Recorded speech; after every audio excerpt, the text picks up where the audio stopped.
Welcome into episode 202 of the Gimme the Hot Sauce podcast. We're pleased to be joined by Steve Ashburner. He's the senior writer at NBA.com. He's been in the Midwest for a lot of years, covered the Timberwolves regularly for a long time, and we appreciate you making some time for us on the weekend. I know that you've been following the start of the NBA season with interest. Before we talk about the Bulls, the thing that's really been crazy is all the injuries. So many star players out. Any theories on why we got so many guys getting hurt these days? I absolutely do not. I mean, we went through the whole load management fiasco, and it looked like the league responded pretty strongly to fight that. They produced data that said that there's no correlation between tired athletes and, injured athletes. It's certainly for this time of a season for it to happen. I mean, I get it if this was March or April Yeah. and there was wear and tear and guys were breaking down, but I don't have any explanation for this. I just and it seems like most are pretty freak injuries. They're structural or they're just.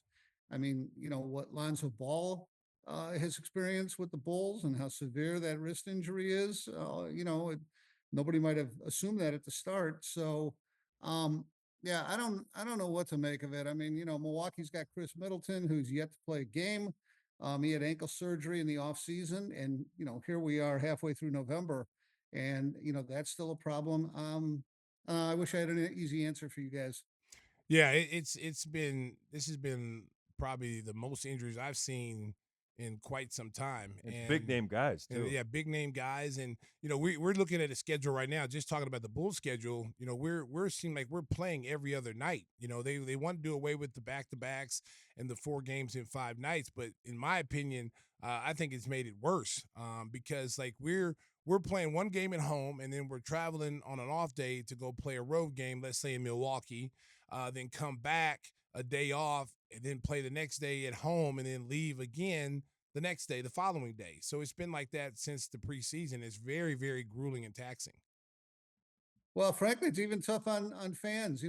Folks watching at home.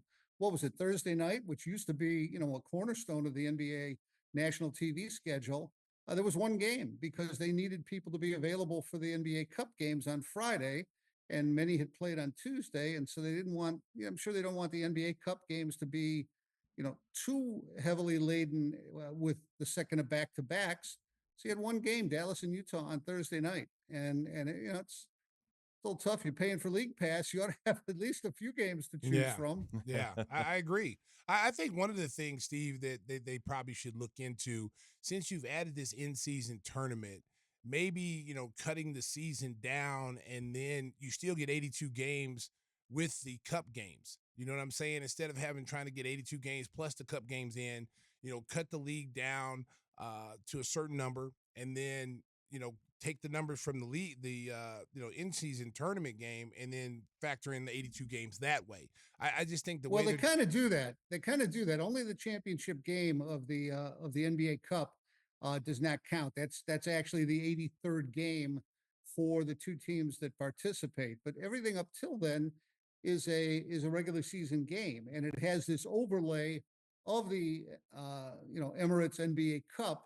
And so they're using the regular season games. They're kind of double dipping, and those are cup games, and they're part of your 82 game schedule. I know one thing coaches who don't make it to Vegas don't like is they don't know who they're going to play in that fill-in week yeah, where, the eight, the four semifinal teams, they have to, they go to Vegas and the other teams are just, the schedule gets sort of thrown at them. I think the Bulls ended up with short notice, a trip to San Antonio, and that happens all across the league for the teams that don't reach the final stages. So, um, yeah, it's funky. I I don't know what to make of it. I think the cup, the in-season tournament is probably has a little bit more interest this year just because it was such an unknown a year ago, and now there's sort of a sense, okay, we get it, but you got to wonder about cannibalizing the product if these games become more important than the other games, and more is taken out of players, or they're feeling pressure, within themselves to play in the cup games, and somehow that they should have been taking that night off. Um, there's a lot of little angles to this thing that it's just too young for us to really know. Steve, you spent a lot of time in Chicago during your career, and the Bulls, since their 6 championships, have really kind of gone on a roller coaster. Going young, trying to build in the draft, and then trying to get Yeah. veterans to fill in. And now they are really stuck in the middle. They've been in the play-in tournament the last 2 years, and they kind of tried to reset a little bit with going with some younger veterans that they acquired in trades. What's your take on where the Bulls are at right now? They're kind of again stuck in the middle, not knowing whether they want to compete to try to maybe squeeze into the playoffs or try to keep that top 10 pick that they owe San Antonio. Yeah, I do think it's very tough. I think, I've said for a long time, and pretty much since Derrick Rose's injuries ended that era, that Bulls fans have paid their dues. They deserve a better product. They deserve a more aggressive approach to rebuilding that team. And I know it's always scary to you know peer into the abyss and think we have to go all the way down there in order to try to get back up above where we are right now. But frankly, Chicago should have some advantage in not having to completely quote unquote tank as some of the other markets that are not as desirable perhaps for free agents to go to.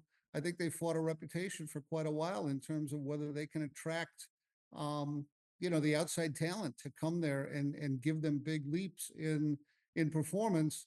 But that's gone on too long. Um, it's frustrating. I look at this Bulls team. I mean, I was there for the game against Minnesota. I was there Monday for the game against Cleveland. If they play aggressively and if they shoot the lights out, all of a sudden you got a game on your hands. They have a potential victory and against a good team.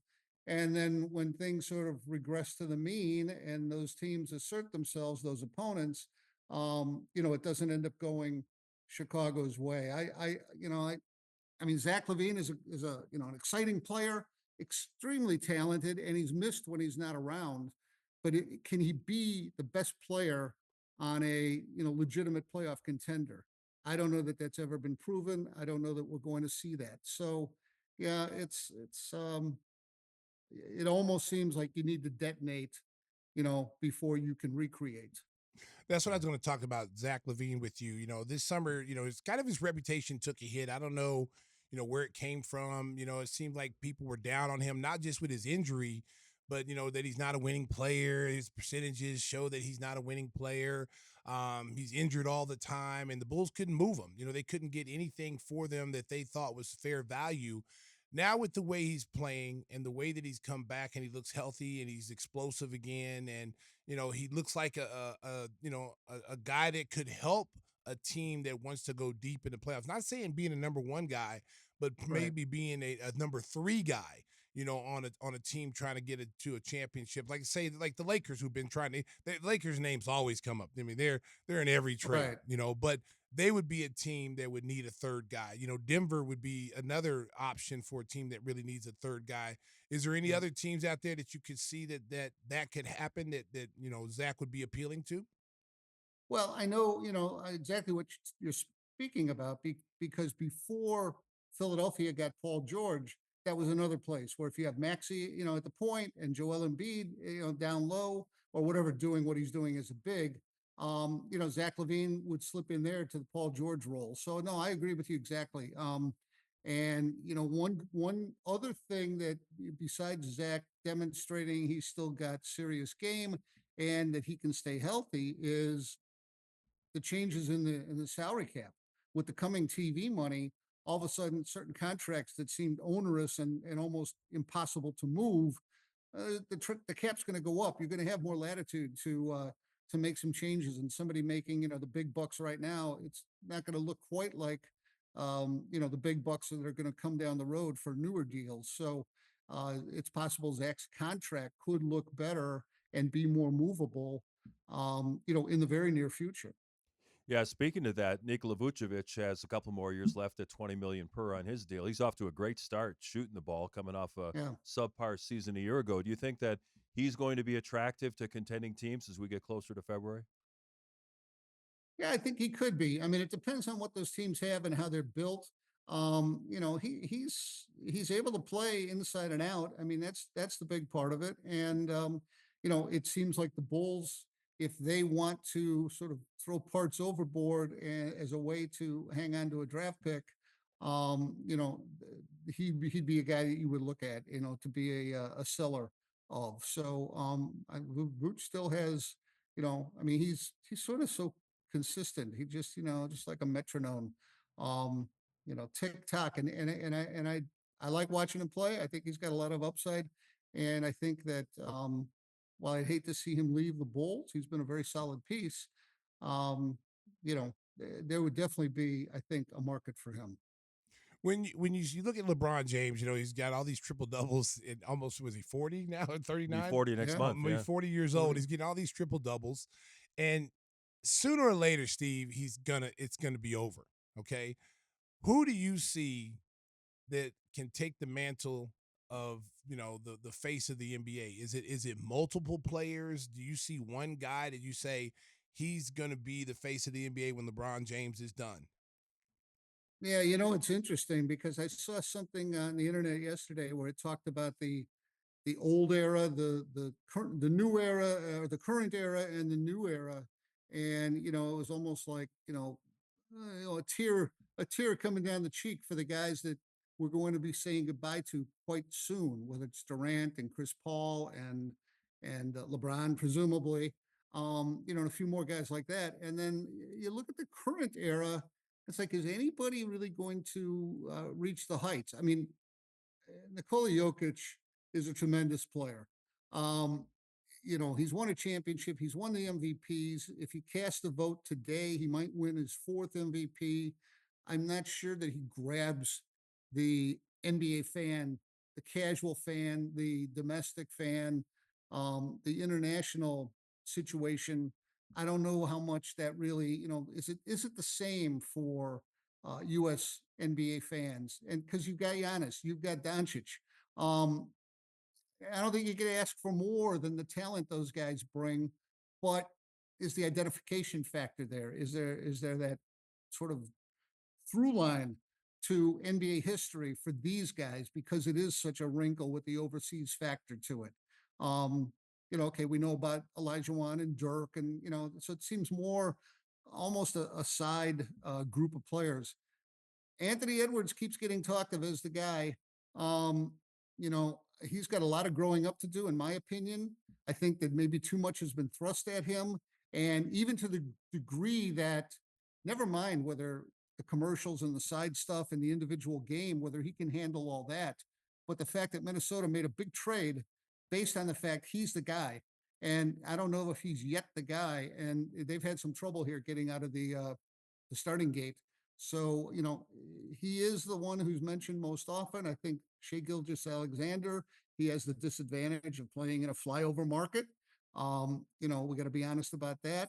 And, Scotty Barnes, sort of up and forgotten, up north there. It's interesting who is going to be the next torch carrier. A lot of talent, but it sort of strikes me as the early years after Michael retired, that there was sort of a group of guys, none of whom really, planted his flag, to rival until LeBron came along. Yeah, we're only about a month into the season, and already a lot of the presumed contenders are struggling. Philadelphia, Milwaukee, the Knicks are off to a slow start. Denver's not playing that well. Minnesota was struggling. You mentioned Giannis earlier, and the Bucks are really struggling. They're 4-8, I think, as they play against Charlotte today. Giannis had to score 59 points for them to Yeah. beat the Pistons in overtime. That kind of shows you where they're at right now. Damian Lillard is out with a concussion. What's going on in Milwaukee? And the second part, how long will it be before Giannis asks for a trade? Well, as often happens, I'll answer the second part first. I hope that's a long time away.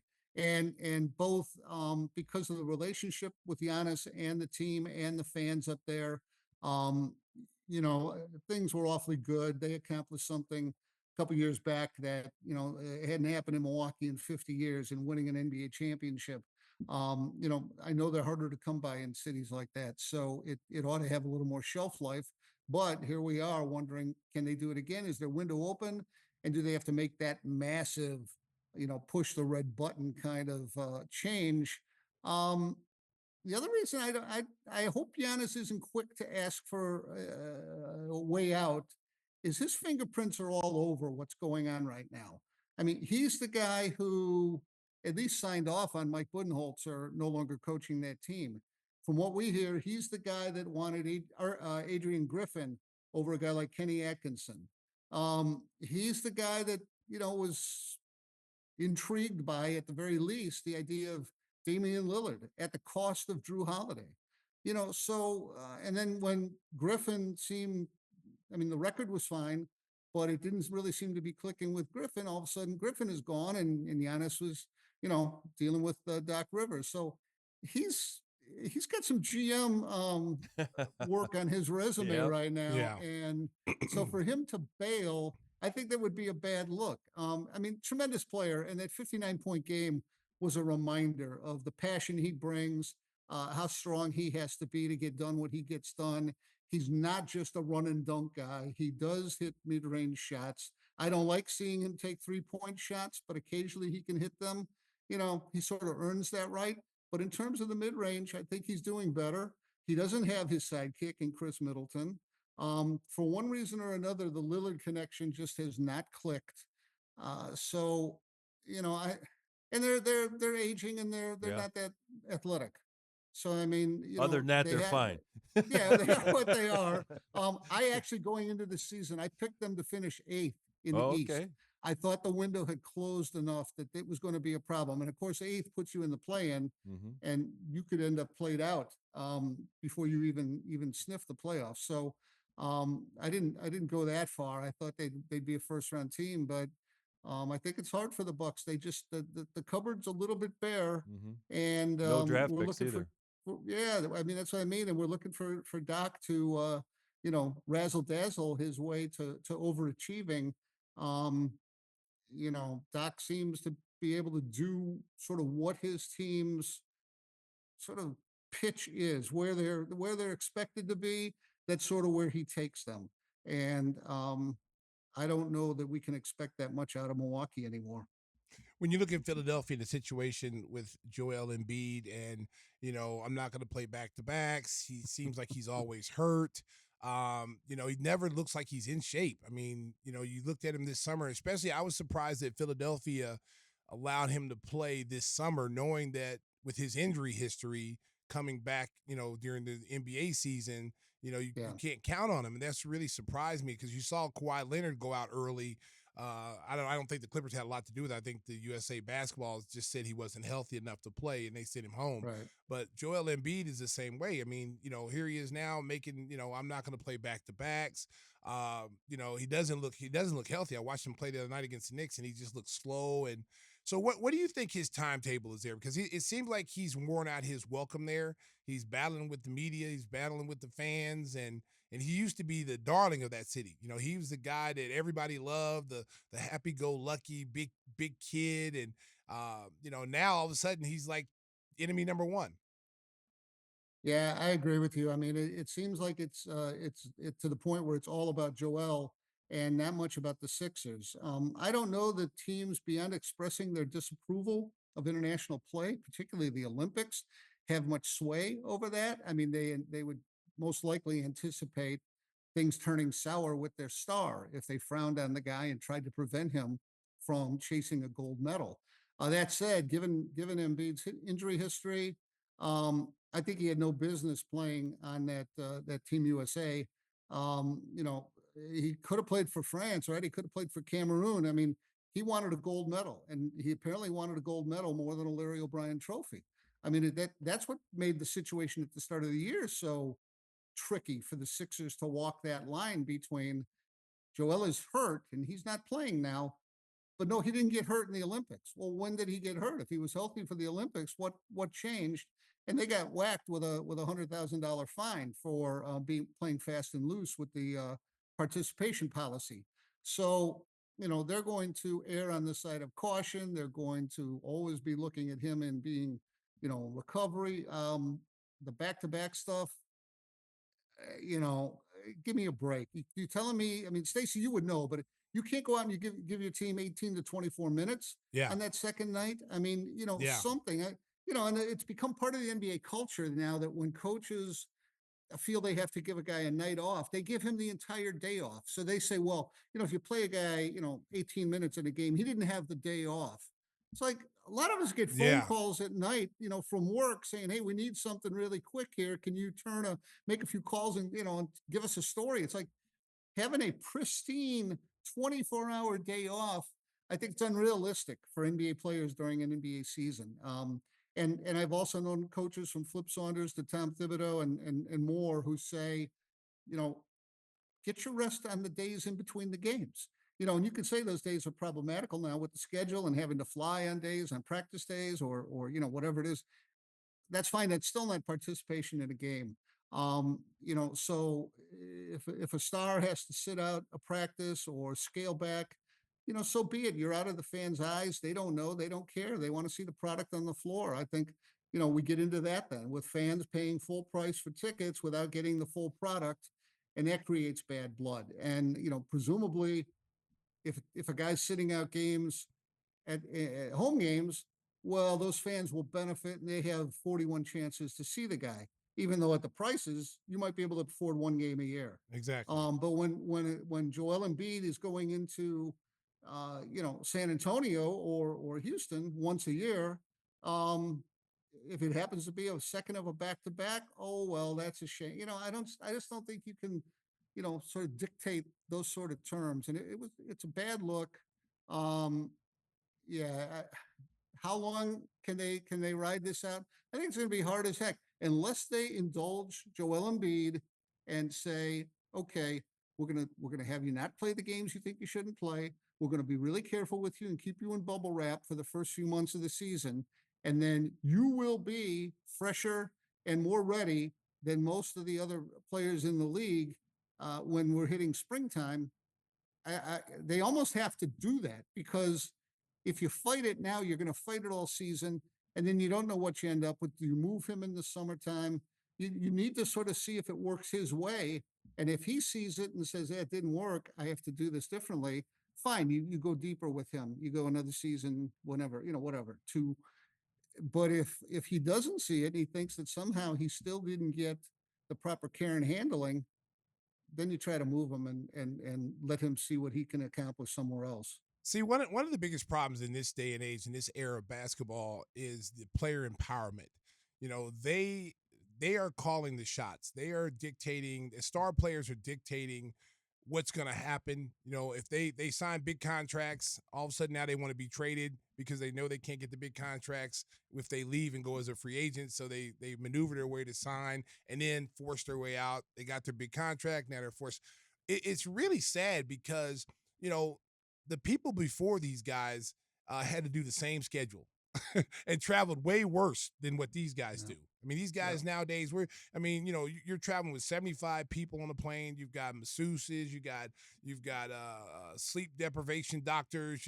Each player has a coach for shooting. The personnel is unbelievable. I mean, we went from having 15 to 20 people on a plane to now when I see what we fly with, 60 to 70 people, I'm like, wow. And you don't know what everybody does, but then you see what everybody does. And it's like, wow, these guys are so pampered.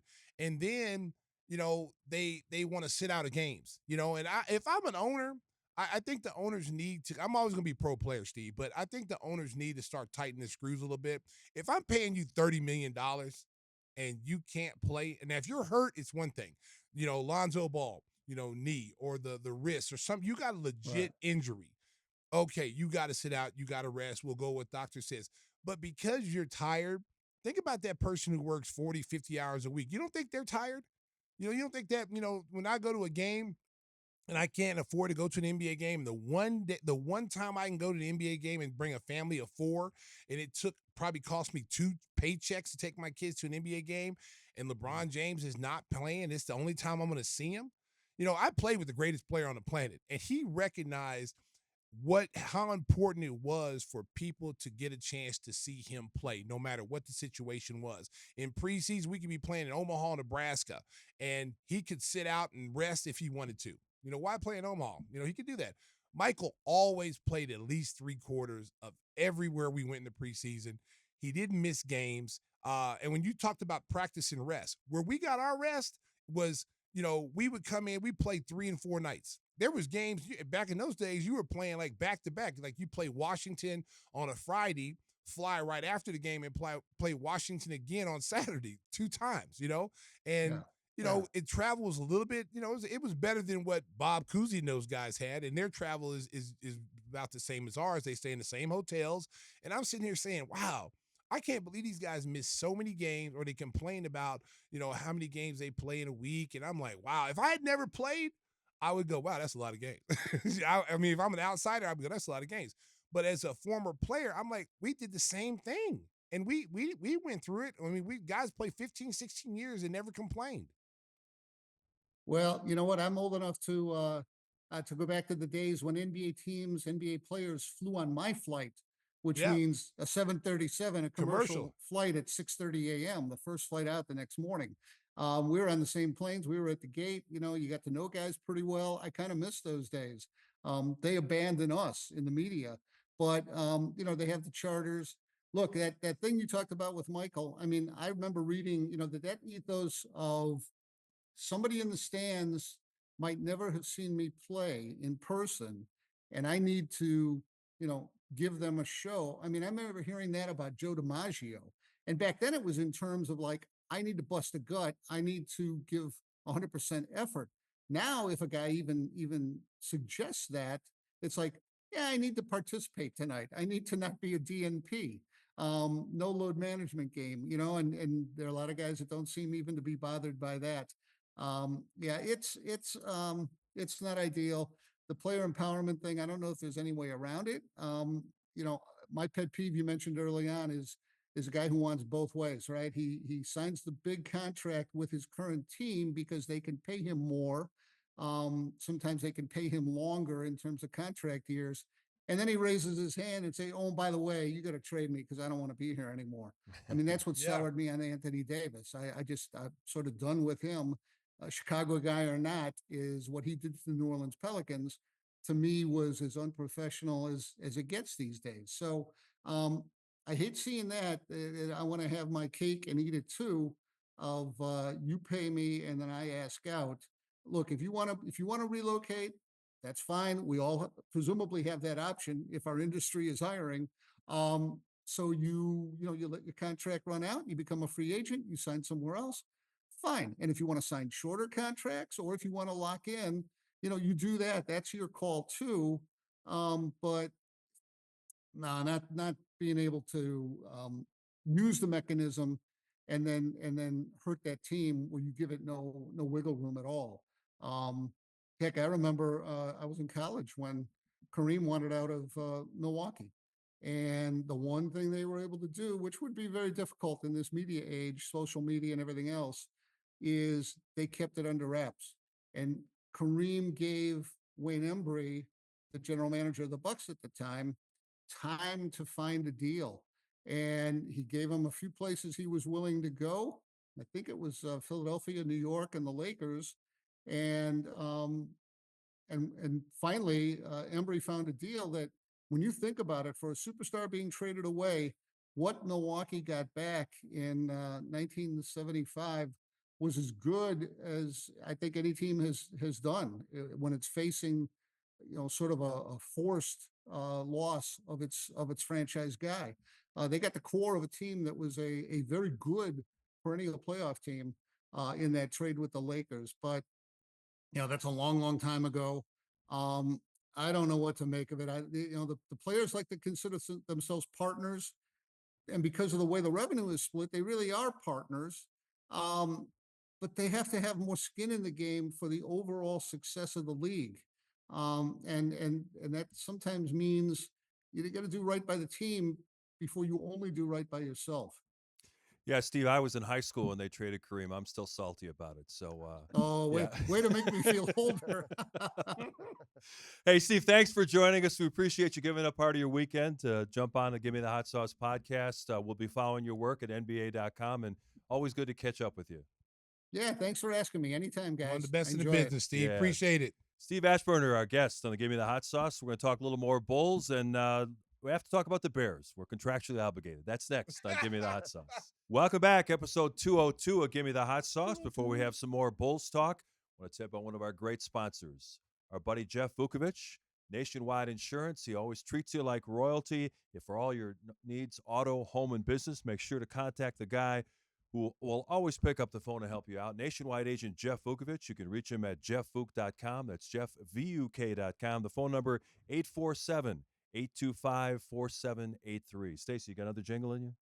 Nationwide is on your side. Stacey's been traveling, but he's always ready to go. The Golden Pipe's sounding good on a Saturday afternoon. That's when we're recording our show. We're trying to figure out when we can get Stacey behind the mic. You've had a brutal travel schedule, man. I tell you what, this is probably the worst schedule I've seen in my career as a player, broadcaster. So over 30 years, and I've never seen a condensed schedule condensed this early. Yeah, and the only guy who's at worst is Whispers flying out to the East Coast. You're trying to be a student again? Tell the folks about this. Tell us about that. I don't really want to get into that right now. You know what they say, you can tell a Harvard guy, you just can't tell him much. You're calling yourself a Harvard guy now, huh? No, not really. But well, tell the folks what you're up to. Going to Harvard and getting a business administration degree in healthcare and see how that goes. So you're like Mike Tyson with your legacy, right? Yeah, it's all about the legacy. I'm gonna die. The poor 14-year-old girl. Oh my goodness. Just gonna die anyhow. That's gonna be in the dirt. So, I don't care. I don't give my legacy. And then he goes, I don't give a fucking shit and all that stuff. And she goes, did you hear the end what she says? Thank you for sharing your No, she goes, true. Poor girl's 14 years old has to hear that 13. from Mike. 13? She was 13, but it was so funny. They put the they put the camera back on her face and he starts swearing and saying, you're going to be dead in the fucking dirt and all that stuff. And she goes, true. Was it yesterday, right? Yeah. I don't know when the interview was done. It was recently. It was just, to hype the fight. They had a child, a young reporter get a chance to interview Mike Tyson. And so she just asked him a softball question about, is this fight going to be part of your legacy? And he just was as mad as hell. And it's just kind of like, who gives a shit? I'm going to die. And that's the end of it. No legacy. That's just the word. Oh, he really said that for real? Oh, yeah. And the girl, to her credit, she kept her composure. She goes, thanks for sharing your thoughts about that. Oh, my God. Man, come on, Mike. Yeah. Mike, oh, man, listen, I'm going to tell you something. Then karma's a bitch then. Because then you didn't look very good in the fight. That is true. Yeah, you didn't look good in the fight. Because you got your ass hanging out. You got your ass hanging out, walk in the interview. Come on, Netflix. I'm on the plane watching this, right? And his son interviews him, right? And so he's like, all right. And then, so they're just showing like his upper chest. Yeah. So he says, the kid says, I love you, Dad, or I love you too, son. Kiss him. So Mike turns and walks off. So I'm assuming they got the camera on Mike's back. I'm assuming Mike's getting ready for a fight. He got clothes on. I'm assuming this, right? Yeah. He walks off, and there he is in his birthday suit, ass cheeks hanging out like he was going to a Diddy party. He out there, butt cheeks hanging. I'm like, are you freaking kidding me? Like, Netflix, come on, man. You had to be in the locker room. Because, listen, you've been in the locker room. People come in there. They see what's going on in the locker room, right? The cameras are ready. They're walking. They're getting ready who they're going to interview. Yeah. So you knew he was naked. Yeah. You knew he was naked. Why would you put that on TV? Wow. Hey, they had a lot bigger problems. They had a lot of issues yesterday. I mean, I couldn't see the fight. It was buffering. I couldn't. Really? Yeah. I couldn't. I saw it all. But we were getting delayed a little bit. You know what? Listen, hey, that kid, you might not like that Jake Paul kid, but that kid's a hell of a marketer. That kid that was the third highest attended boxing match in that Dallas Cowboy Stadium, which is pretty impressive. Now, I knew Mike Tyson brought all those people in there, and I was just surprised that he just looked so bad. I was just like, oh, man, just stop it. Stop the fight. Just throw a towel in. Just do the Rocky Balboa and Apollo Creed. Just throw the towel in. No! Throw it in there before he gets killed in there, man. Seriously. And Netflix is supposed to have an NFL doubleheader on Christmas. Yeah, on Christmas. Yeah, let's see how that works out. Right? The NFL probably saw that and was like, abort mission. Get it on Fox immediately. Yeah. People are not happy with the way that. No, there was a lot of people complaining. Yeah. At first, I didn't know. I didn't know it was on Netflix. I thought it was pay-per-view. I'm like, oh, I don't have to pay for this. So I streamed it on my little app. We were on a plane because we had just got done playing Cleveland, so we were heading home. and everybody was watching on the plane. You know, some people were further along than others. That's how crazy it was. Because I could look across the aisle and I can see they were ahead of me. Yeah. And so I was like, should I keep looking or should I just watch mine? So I ended up just watching mine. I didn't want to see the results. So. Well, you mentioned coming back from Cleveland. Bulls played them twice. They're now 14-0, which is crazy. Bulls should have beat them Monday, the United Center. Oh man, the Bulls should have beat a lot of teams so far this year. You know, the problem with this team is, and they've got to lock in defensively. When they lock in when they're down 25, you know, they were down 18 yesterday to Cleveland. Cleveland got off to a blazing start in the beginning. I mean, they would have blown anybody out the way they started. They were making every 3-point shot. They were shooting like 70% from the 3-point line. But the Bulls get down and they don't play defense. They don't hustle back. They don't rotate. They don't get to where they're supposed to get. They find themselves down 15, 20, 25 points. Then all of a sudden, they're tired of getting embarrassed. And now we're going to lock up defensively. Now we're going to get after you. Now we're going to force turnovers. We're not going to give you easy baskets. And they come all the way back from 18 to 20-plus points down and get leads and have a chance to really win the game, and then they run out of gas. You spend so much time, Mark, you know, climbing up a hill and fighting to try to get back in the game. You have nothing left at the end of the games because you exerted so much. Now, if you started the games like this, and you came out and played hard and defensively and got after people, you wouldn't have to be doing this at the end of games. Well, and Billy's been closing with Io instead of Josh Giddey, and Josh Giddey was asked about being benched late in the game yesterday. His quote was, "I wouldn't have played myself either if I was Billy. I was bad at both ends." I mean, it's great to be, you know, transparent and all that, but the bottom line is you got to D up if you're going to be out there with that starting group. Well, it's really, I mean, it was so evident last night that Cleveland was picking on him. You know, anytime he was in a pick and roll, wherever his man was, they deliberately went at him. And it was almost on every single possession down the floor. They were trying to get the switch that they wanted, and they did. And that's how he got in foul trouble. They did it to Zach. They did it to Kobe. Whoever they felt was like the weak link on the defensive end, they do it. You don't see a lot of that with Patrick Williams. You don't see a lot of that with Io because those guys are respected defensively. They get after you. And so you don't see them getting in trouble defensively because they just know how to play. They know how to use their bodies, fight over screens. You know, the other guys sometimes, are just kind of lazy on defense. And when you're lazy on defense, that means you're already 1 step, 2 steps behind. And so when you get yourself put into a pick and roll situation, you have to be locked in. What are we doing in this situation? We know we're going to switch because that's all you do. So if you know you're going to be switching, then you need to be ready to play defense on that switch. Don't be caught off guard when you get screened and go, oh, I got screened. You know you're going to be picked. You know you're going to. Everyone in the league runs 100% pick and rolls. And if you're not a good defender, you're going to see a lot more pick and rolls on most nights than most people do. On the positive side, the Bulls did get a couple of road wins over the past week. They won a come-from-behind game in Atlanta, and then they held on to beat the Knicks when Jalen Brunson's shot went all the way around the rim and spun out. And the Bulls were up by 22 in that game. Thankfully, they were able to hang on and get that win. Well, and this team is going to be one of these teams. It's going to be a roller coaster, you know, on nightly basis because you know they go out there and they look like a playoff team against the Knicks for the first 2.5 quarters. Yeah, they dominated the Knicks. Now the Knicks did play the night before against Philadelphia, so you have to give them a little leeway. But still, no one expected the Bulls to jump out 20+ on the Knicks. Their defense was great. Zach was playing unbelievable. They were making shots. On most nights when they make shots, they're in games, you know.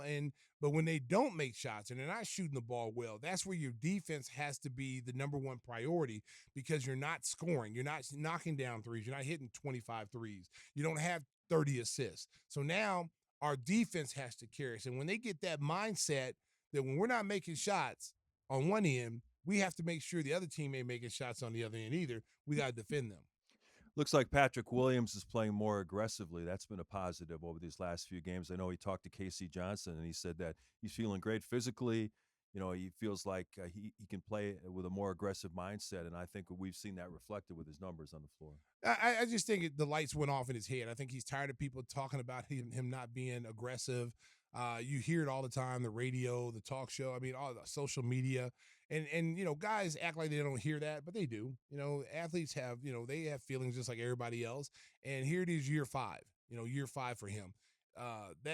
It's got to click now. It's got to click now, or your career is going to be defined by you being an underachiever, non-aggressive player. Over the last 3 or 4 games, he's been aggressive. Billy, I thought last night in the Cleveland game, I thought one of the good parts of that game was when they put him with the ball in his hands and they let him be the point forward. They were running pick and rolls. He had 7 assists. He had like a career high in assists yesterday. He's rebounding the basketball. And when he does that and he's engaged, the game becomes easier for him because he's not going to get plays run for him like Zach. He's not going to get plays run for him like Vooch. He's going to have to go out there and manufacture offense. He's going to have to get the ball off the glass. He's got the offense rebound. He's going to have to run the floor. He's arguably the Bulls' best three-point shooter. I mean, his three-point shooting right now, I think he's shooting almost 40%. So the league average is like 38. So he's above league average. So that's one part of his game. And he plays defense. Billy Donovan gave an update on Lonzo Ball, saying that the wrist injury that he suffered just isn't ready to go yet, not ready to play in 5-on-5 full contact basketball. It could be another couple of weeks before he plays again. And this guy, you just feel for him. He's just star-crossed. Nothing seems to break his way. I mean, it's unlucky. It's not, as long as it's not his knees. That's all. I can deal with wrist. I can deal with shoulder. As long as it's not his knee and he's having problems with his knee, because if it's not a knee, he's going to be back. He's going to be back. He's going to be back in 4 weeks or whatever it is, whatever the timetable is. You just don't want it to be that knee. So that's if you're a Bulls fan, you should be really ecstatic about that. It's more of a wrist. It's on his shooting hand. He's had some difficulty with it, but they're going to reevaluate him in a few weeks, and hopefully it heals up on its own. Doesn't need surgery. So they said it's just time and rest. So they're going to let it heal up, and then when he comes back, he'll be back in the rotation. Yeah, hopefully he can get back on and the he'll floor be real a soon. guy. He'll be a guy, Mark, as his minutes go up. He'll be in the game in the fourth quarter defensively. Right. Yeah. You need somebody to shut down those perimeter scorers around the league. Well, I mentioned we need to talk about the Bears. It's been quite the soap opera. Lord. Whispers and I were talking about it before you got here, Stacey, that the deflected pass, the Hail Mary, it's almost like it just crushed their souls. I mean, they're not playing with any passion. And the lineman who fumbled the ball. Well, that's, the fake refrigerated Perry. Yeah. That was a bone crushing thing. The guy who called that play is no longer employed by the Chicago Bears. Listen, man. Okay, at the end of the day, the Bears always seem to mess up everything. Okay. They keep that pretty much sums it up. Goodbye, everybody. Yeah. They just keep rinsing and repeating. Yeah. You draft these quarterbacks high. You bring them in here. You throw them out here to a line that's not very good. You don't have any leadership in the locker room that they can play behind. You look at all the quarterbacks, Aaron Rodgers, Russell Wilson, Tony Romo. A lot of these quarterbacks played behind veteran guys and had Patrick Mahomes had to play behind Alex Smith, and some of them had to sit multiple years before they got out there to play. They're in the quarterback room with a veteran quarterback. And a veteran quarterback that can still play. Not a veteran quarterback just sit on the bench and holding a clipboard. Even though those guys are serviceable, you want a guy that can actually go out there and play, that can still do it at somewhat of a higher level, that a guy like Caleb Williams can sit and watch, go in the meeting rooms, this guy teaching him how to be a pro. You think about coming out of USC. He's got nobody in that locker room that can relate to him.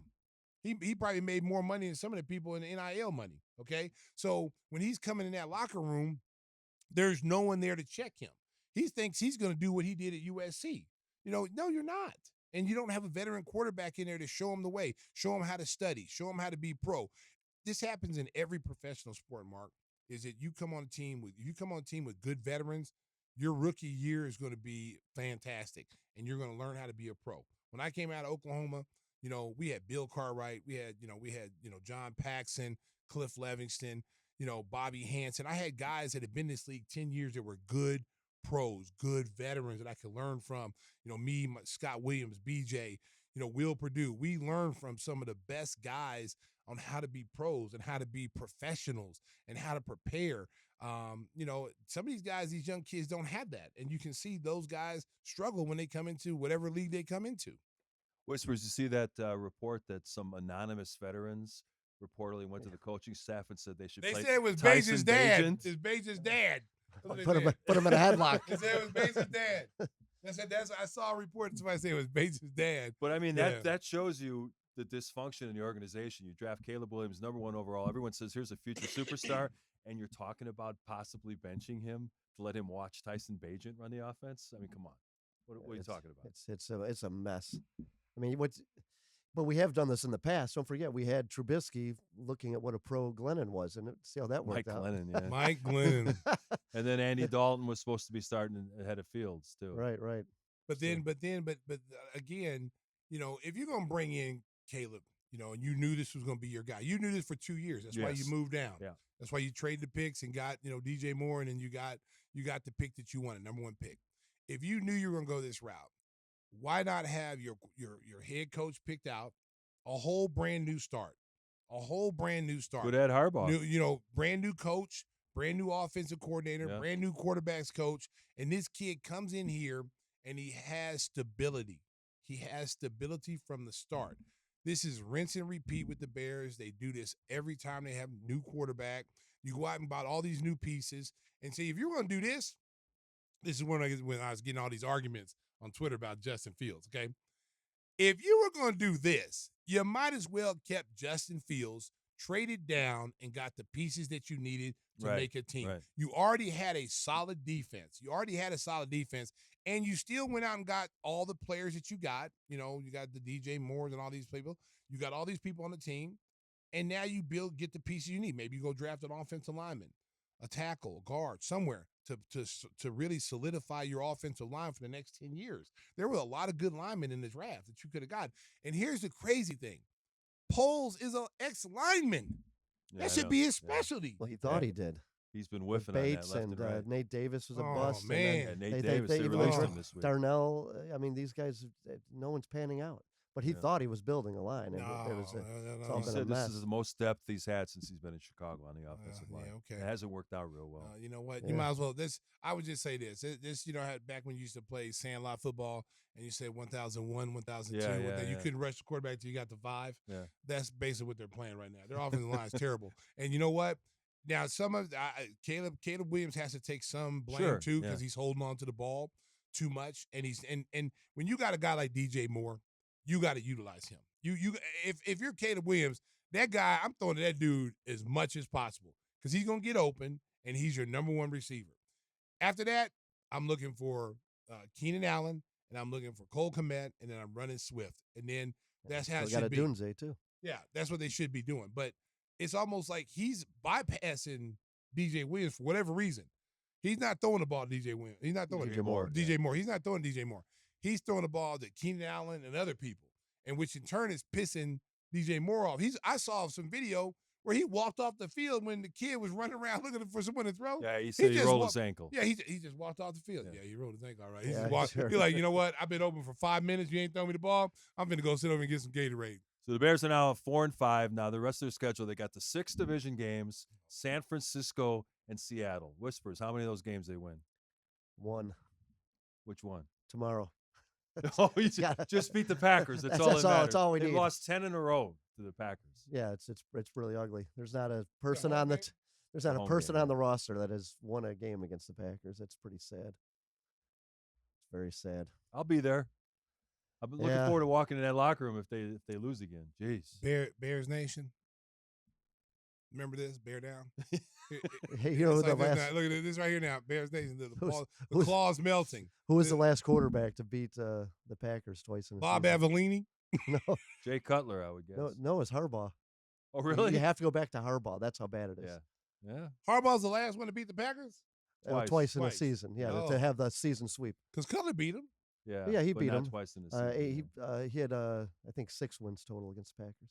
What a mess! It is. Hey, it listen. is just ugly. You know what?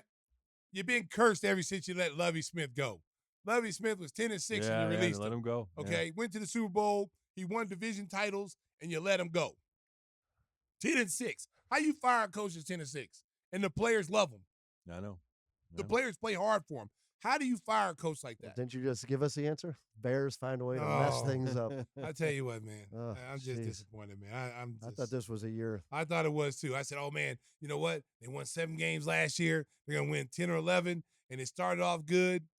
Yeah. Now look at us. Tipped ball. Let's talk about something a lot more pleasant. Let's do that. What are we watching? Hey, Yellowstone is back. Did you guys see the first episode? No. Yeah, I did, but I was kind of disappointed that our guy Denham was. He got like one line. Yeah, he was like a cameo. Yeah, So. but Denham Richards is barely in it. Oh, yeah. Oh, But they start off with a bang. We're not going to wreck it because Stacey hasn't watched it yet. But Start off with a bang. they declare their intentions right from the opening scene. Right, they did. What the show's going to be about. Well, good. Yeah. I'm going to check it out. Yeah. I'm watching Supernatural. Okay. Supernatural.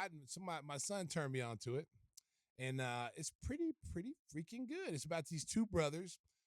They were born into like their mother. So there's some witchcraft or something involved, like some evilness going there, and like some evil came into try to kidnap one of the younger brother when he was a baby, and so the mother saw it, and the creature ended up sitting the mother on the roof and put her on fire, and so the dad got the kids out. And you know who the dad is Jeffrey Morgan Dean, the guy who plays Negan on Walking Dead. He's the dad, and so they go. These kids grow up, and they have these. They're like supernatural people that go in and kill ghosts or get rid of certain things. It's pretty cool. It's like 24 seasons of it, 24 seasons of this, and I'm like, wow. I've never seen it before, and the acting is great, and then if you like stuff like that, it's pretty cool. What do you got, Whispers? I recently watched Reagan. That was really well done. Is that a series or a movie? Movie. Dennis Quaid. Okay. It's really well done. He does a phenomenal job playing Reagan, but they get into a lot of the details. But his whole mission from when he was a very young man was to take down Russia, and they from the Screen Actors Guild president when he was a very young guy, and that he carried it right through the presidency. It was all about we're taking these guys down, and he did. We don't have that anymore. No, but we could have. It'd be nice to have that mentality back. Right. So it goes back all the way when basically the Russians were invading Hollywood and trying to turn these guys into communists. And he was like, he had nothing but disdain for that and turned it around Hollywood and then did it in the White House. And Tulsa King wraps up tomorrow, episode 10. Yeah, it's good too. Yeah. We'll see what kind of shit hits the fan on that. He's 78 years old. Maybe he should fight Jake Paul next. Hey, Rocky, hey. Feeling strong now. You can't win, Rock. You can't win. Who do you got tonight? Who's your pick? John Jones. Bones Jones, huh? By knockout. Your kids coming over to watch tonight? Come on, you know they are. Food. I'm going. It's paid for you. I used to think it's like I've been gone 4 days. They want to see the old man. Yeah. Nah, I got Stipe by submission. Only one reason. I think I put $10 down, but he can pay me like $1,600. Oh my God! It's not gonna. That's not gonna happen. But I figured there's always a shot. It is MMA. My one day off. I'm gonna watch UFC. There you go. Got a game tomorrow.